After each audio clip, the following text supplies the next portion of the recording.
mais c'est juste un roman, un personnage qu'on a, voilà, un personnage inventé, qu'on va donner le nom on va dire, Oncle Tom, qui est là pour représenter beaucoup de Noirs américains et des Blancs, des Noirs américains aussi qui, en gros, qui vont aller contre les propres frères, aller vers les Blancs, aller les trahir, ainsi de suite, qui est soumis réellement aux Blancs. C'est ça l'histoire de l'oncle Tom.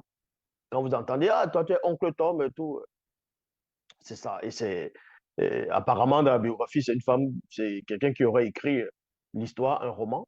Et à cette époque, le roman a été tellement vendu, a été vendu. Et on vous dit que, selon l'histoire, c'était le livre le plus vendu à cette époque après la Bible, l'histoire de Oncle Tom. Et ça là en Angleterre, ils ont fait des copies après tout ça là. Bon. Donc il y a beaucoup d'Oncle Tom, exactement comme le film Django que vous avez vu, il y avait un personnage qui jouait le rôle de, euh, on va dire le maître de maison, c'est un noir, celui qui on appelle c'est Samuel Jackson. Lui, c'est un oncle Tom.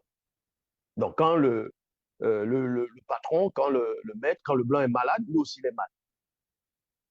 Donc quand il dit, le patron dit, je suis malade, il va dire, nous sommes malades. Là, c'est l'oncle Tom. Donc il y avait beaucoup de traites. Jusqu'à présent, ça existe.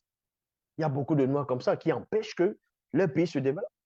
Parce que c'est l'esprit du roman de l'oncle Tom qui est derrière, qui les, qui les anime.